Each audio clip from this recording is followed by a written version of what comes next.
Канал Валерия Табакова представляет обращение Зинченко в Венецианскую комиссию Совета Европы. Здравствуйте, дорогие друзья, с вами Валерий Табаков.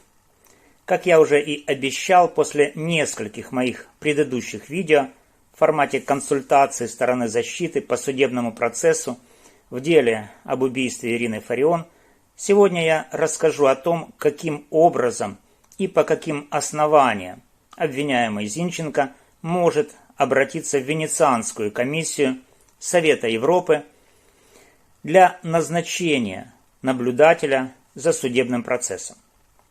Такое обращение окажет отрезвляющее действие на сторону обвинения и на суд, и будет способствовать тому, что процессуальные права обвиняемого будут соблюдены.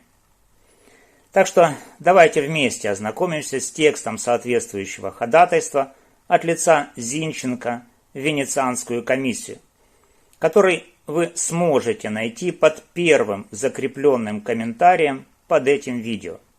Итак, ходатайство о назначении международного наблюдателя за судебным процессом. Кому? Венецианская комиссия Совета Европы. Адрес и адрес комиссии. От Зинченко Вячеслава, отчество, обвиняемого в рамках уголовного дела номер. Дата подачи. Тема: обеспечение международного наблюдения за судебным процессом в рамках уголовного дела номер. Уважаемые члены Венецианской комиссии, я, Зинченко Вячеслав, отчество, обращаюсь с настоящим ходатайством о назначении международного наблюдателя за судебным процессом, связанным с моим уголовным делом, которое рассматривается в Шевченковском районном суде города Львова, Украина.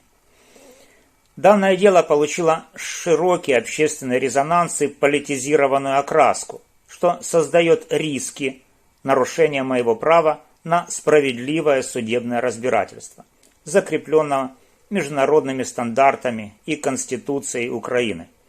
Основания для обращения. Первое. Политизация дела и общественное давление. Обстоятельства моего дела широко освещаются в СМИ с негативным уклоном, формируя предвзятое общественное мнение. Открытые акции и лозунги, направленные против меня, создают давление на судей, нарушая мое право на беспристрастное судебное разбирательство. Второе. Нарушение принципов независимости суда.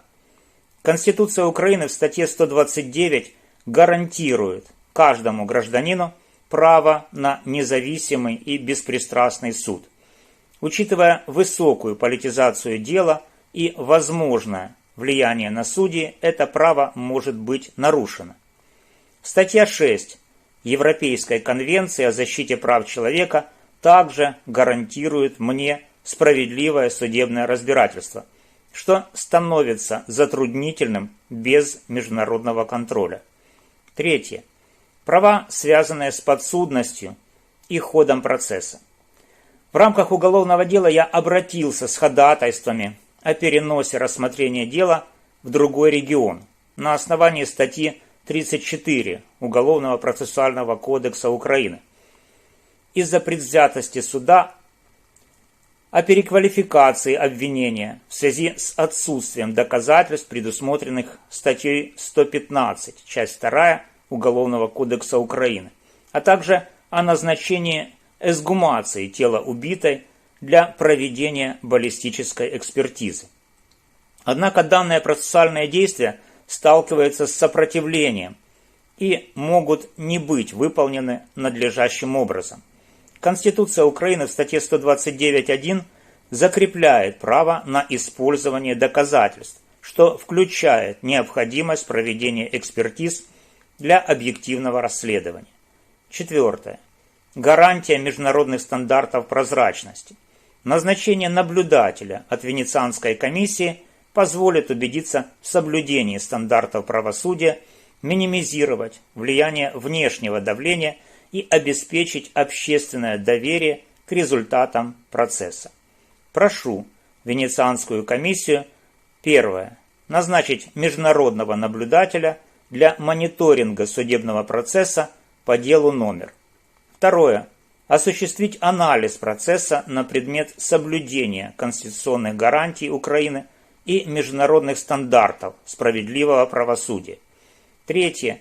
Направить рекомендации в соответствующие органы Украины для устранения нарушений и обеспечения беспристрастного разбирательства.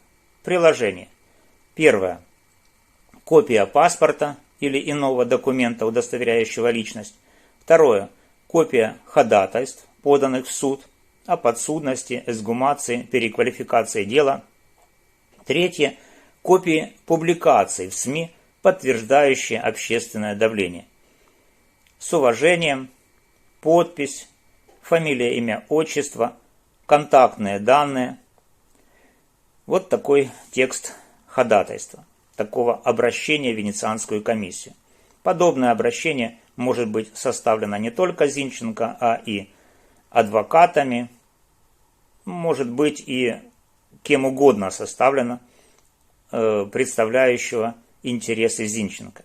Спасибо, друзья, за внимание. С вами был Валерий Табаков. Ставьте лайки, комментируйте, распространяйте это видео, подписывайтесь на канал. До новых встреч!